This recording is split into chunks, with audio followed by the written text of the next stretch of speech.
If you're looking to upgrade your internet setup in your campervan or motorhome in the very near future, I don't know, maybe you've decided that you want to work remotely whilst out on the road, binge watch your favourite Netflix show, or even follow along with your favourite up and coming YouTuber, or even if you just want to catch up with your weekly Desperate Housewives of Essex, this could be the video for you.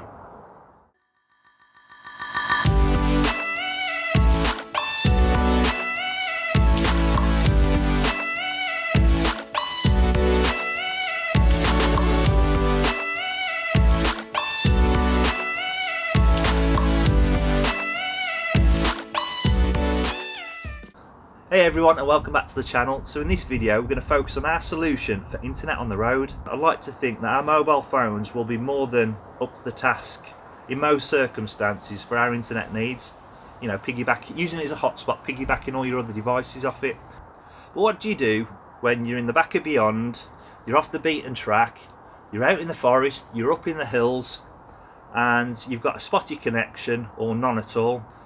Well, we've been on the internet. Been on the internet to try and find a solution. We've been looking at what other people do with their own campervans and motorhomes to get internet on the road. Like I say, in an ideal world, you just make do with your mobile phone. I mean, we've all got them. We're all paying for contracts on them, and it'd be great if this could be another thing that you could use it for and rely on it 110%. But the simple fact of the matter is, I don't think you can. I'm sure you're the same as me. You've been away somewhere, you've either been up to Scotland, over to Wales, down to Cornwall, or even across to Europe. I'm sure that, just like me, there would have been those instances where it just hasn't been up to the task. Either your internet connection's been spotty, intermittent, or you've had nothing at all. So there's a lot of people out there that say all you need is a mobile hotspot device. In most situations that'll be more than up to the task. And what they do to give themselves the best possible chance of getting a good signal is they'll stick blue tack on the device and just like stick it to a window, or even just wedge it up in a roof light or a skylight, or some people just stick it on the roof itself. But of course, if you go doing that, you must remember to get it in before you drive off. But I think for us, while the van's a bare shell, while it's all empty, I just think, why wouldn't you go getting an antenna and sticking that on the roof? They don't even cost £50. So that's what we're going to do. I'm going to drill another hole in the roof and stick an antenna up there. So after much research online, this is the antenna that we've opted for. Now, it's from a company called Poynting, and it's a puck antenna. Now there's a whole range of these, and you'll have puck and then a number will follow, and the higher the number, the higher it is in the series, the more features it has, the more expensive it is. We've gone with a Puck-2. Now the key features for this particular antenna are it has two inbuilt antennas in it. It has two MIMO LTE antennas. What that means for us is that when it's up on the roof, it can pull in two signals, and it takes those two signals and it creates a more stable connection for us. And lo and behold, it's shaped like a puck, and it's an omnidirectional antenna. And again, what that means for us is that when it's up on the roof, providing there's a signal nearby, it can pull it in from any direction. So let's just take a quick moment to see what comes in the box. Obviously we've seen the puck already, and if we turn that over, you'll see that connected via 4 screws, you've got this short spigot. Now obviously once you've drilled the hole in the roof of your van or motorhome, the spigot then slots inside, protecting the cable, and you feed the cable through. You've also got this circular pad which is sticky both sides to help with the mounting. And then on the inside of your vehicle, you'll then fasten it up and tighten it further using this plastic nut. Now there's a 2-metre cable attached to the puck, and at the end of the cable you'll see these two connectors, one to one antenna, one's for the other. Now these are SMA connectors, and they're not compatible with the mobile hotspot device that we've purchased, so we've had to pick up some TS9 adapters. The only other things that come with a puck are another 3 mounting systems, and I'll show you them now. So that's the first one. It's, you can see, it's an extra long spigot, and it's literally just a case of undoing the 4 screws in the one that's attached to the puck and just replacing it with that. So if you've got like a motorhome or a camper van with like a thickly insulated ceiling or something, and the short spigot's just not quite long enough, that should get the job done for you. Now this mount here, that's for mounting your puck to a wall, or well, ideally a pole. So imagine that would come in like really useful if you were thinking about mounting your puck to something like a roof rack. And lastly but not leastly, you've got this thing here, this disc, it's magnetic. So if you don't want to go drilling any holes into the roof of your camper van or motorhome, that's probably the thing for you. Literally rock up to wherever it is you're going, open a window, open a roof light skylight, plonk that outside, run the cable inside, and jobs are good 'un. To fit the antenna, I'm pretty much going to follow the same process that we used in the last video for installing the solar panel gland. I'll mark out a centre on the roof where the puck's going to sit, and then I'll drill a pilot hole which I'll then widen using a 22mm hole saw, and then of course in that hole I can then drop the spigot down into and feed the cable through.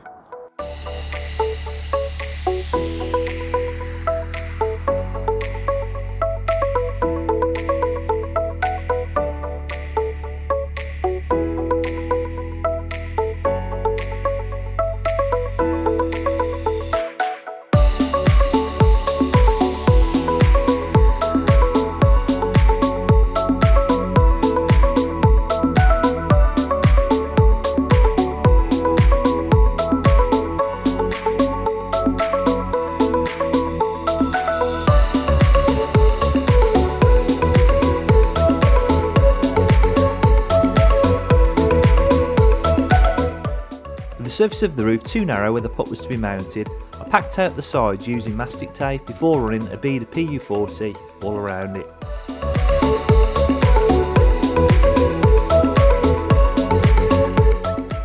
I ran a thin bead around the plastic nut to bond it to the roof of the van, being ever mindful to keep it clear of the thread where the spigot will screw.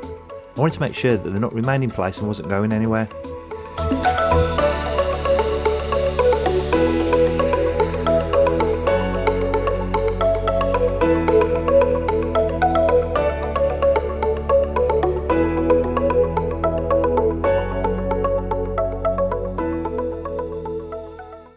Now I think I said earlier, the cable that comes with the puck, it's 2 meters long, and as I'm sure most of you are aware, the further a signal has to travel down a cable, the more chance you have of losing some of that signal strength. So bearing that in mind, what I'm going to do is I'll be cutting it short enough just so it literally runs to wherever it is that I intend to mount my mobile hotspot device. And hopefully that'll limit any potential signal drop along the way. So we know all about the antenna, but what about the mobile hotspot device? What have we decided to go with? Well, we've opted for this little fella here. It's a Netgear Aircard 790S, and normally they retail for about £170, but you can get them rebranded for a fraction of that. I mean, this one for instance, we paid just shy of £70, and it came from Hong Kong, and it took a while to get here, and unfortunately for us it's arrived damaged. You can probably see that crack in the corner of the screen. Still works, but yeah, it's arrived damaged. I've been in touch with the company and they're going to send me another one out, so it's a waiting game again. But yeah, it's rebranded, 4G on the front there, you can see Netgear on the back. You open it up, on the inside it says Netgear. The interface on it's a Netgear device, and if you go onto the internet and you go into Facebook pages, if you go into forum boards and you look at the comments for anybody who's got one of these devices, everybody raves about them. Nobody's got a negative word to say about them. They're fantastic for the money. But what makes it so good? Well, you can connect 15 devices to it, and you think about how many devices that you have at home that require the internet to function, and then you factor in your partners, you factor in your children's, you're going to need those 15 slots, aren't you? And that's what that has on it. And in most instances, when you're out in the wild, you're off the beaten track doing your own thing, and this should be enough. This should be enough to get you a decent internet signal. So if we take a closer look at this mobile router, you can see that it's got a nice bright touchscreen which is easy to read. When we start browsing the settings of this thing, you can see that the features are quite extensive.